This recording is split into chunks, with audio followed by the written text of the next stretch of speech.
Thank you for watching, liking, commenting, sharing, and subscribing right now. Hello world, I'm Chris Pirillo, and this is the Locker Gnome Daily Report, or TLDR for short, your daily dose of tech news, gadget views, and answers that you can use. Like an answer to the question, what t-shirt is Chris wearing? I'm glad you didn't ask. It's from Jinx, although I don't know if they remember sending this to me. Be sure to reach out to him on Twitter, @JINX. The Locker Gnome Daily Report is brought to you by GoToMeeting with HD Faces, the powerfully simple way to meet online from anywhere. With GoToMeeting, you can share the same screen, making it easier to be on the same page, all while seeing each other in HD video. You can easily launch or join a meeting using your computer, phone, or tablet, even present from your iPad. I use GoToMeeting just about every day to meet with people without actually being in the same room with them, because with GoToMeeting, it's like being in the same virtual room. That was virtual room, by the way. I just kind of tripped through it. I use GoToMeeting just about every day to meet with people without being in the same room with them, because we're in the same virtual room and can still get the same things done without wasting so much money on travel. Anyway, you can try GoToMeeting free for 30 days. Head over to GoToMeeting.com, click the Try It Free button, and use the promo code Pirillo. Believe it or not, some people didn't know that you could add a video link to your Start menu in Windows 7. We crafted a brief tutorial just for them, but for the rest of you, do you miss the Start button if you upgraded to Windows 8? There was a gigantic kerfuffle around Microsoft having removed the Start button in Windows 8 compared to earlier versions of Windows, but do you miss it? Be honest if you upgraded to Windows 8. The biggest news today is this. No, not the Galaxy Note 2, although it does have a big screen. That's why I happen to like it.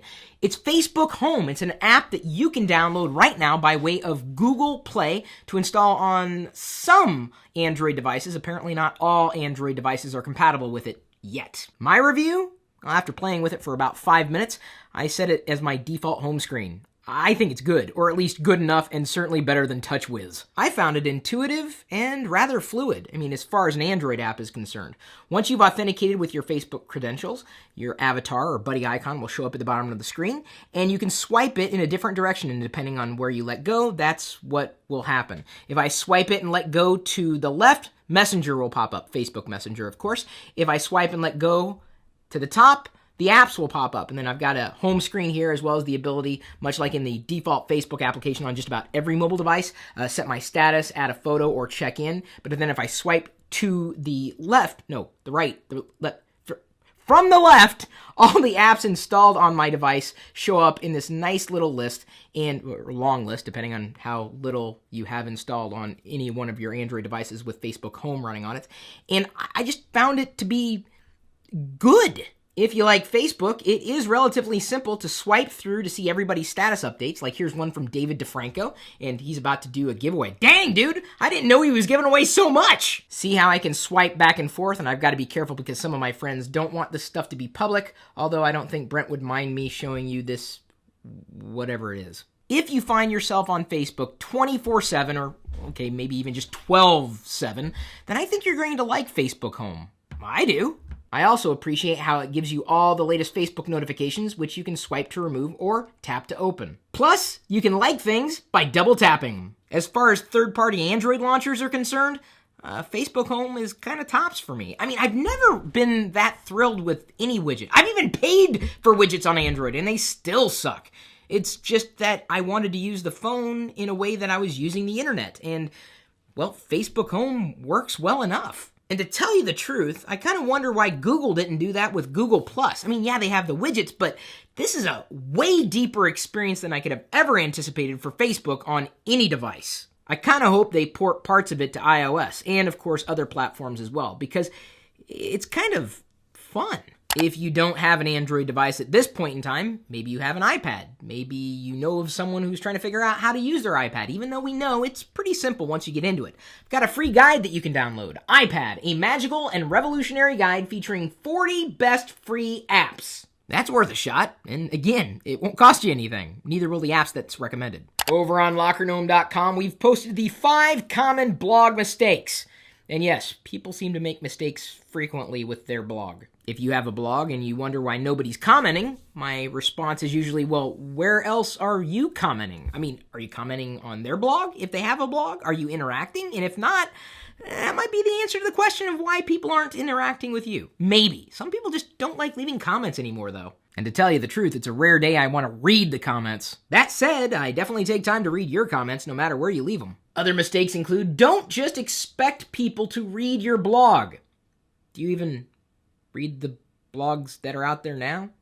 Don't lecture your readers. Don't ignore the importance of headlines. Oh, wait a minute. Am I kind of lecturing you right now? I'm sorry. Here's a biggie. Don't blog without purpose. People always ask, well, where do you start? Well, you start with what you know. What are you passionate about? I mean, if I didn't care about talking about any of this stuff, I wouldn't want to talk about it at all. Otherwise, it would come across that I didn't want to talk about it at all. That's one thing you can't say about me. I'm not boring. You might be bored, but that's not my problem. How's that Mac working for you? Is the volume too low? I've got some software you may want to install. Comes recommended. Boost your volume with Boom for Mac OS X. Flipboard, an app that you can install on just about every device out there, attracts 500,000 magazines, 3 million new users in 2 weeks? Flipboard's a great way to discover content that you otherwise would not have been able to discover. Consider it like a more usable RSS reader, if you got into RSS at all. Twitter's apparently working on launching a music service, and you and I can't use it yet. Why? I mean, I understand why in general, but why? Hell, I can't even read half the tweets that I'm subscribed to now. And my God, I wish I could unsubscribe from everybody's Foursquare updates. I don't care where you are. I already ignore my friends' music status updates on Facebook. Is Twitter telling me that I have to ignore more tweets now, too? Sometimes I do share what I'm listening to, but I don't do it all the time. Like this song about a Lego house. Yeah, there's a song about a Lego house. And the whole thing was done in brick film style. And while I'm on Google+, let me show you what Robert McMahon has been working on. It's a logo with me, or my forehead, and potentially eyebrows and glasses. What do you think? I love it when you guys are creative with the things that I put out there because it just shows me that you care. I'd rather have you interacting with me instead of just sitting back and thinking that I'm just like every other YouTube guy out there. And I'm not. I really am not. I'm the kind of guy who puts stormtroopers in funny poses and then takes pictures of them, which apparently a lot of you love on Facebook. So if you happen to do something creative like that, just be sure that I know about it because I might share it with the rest of the community.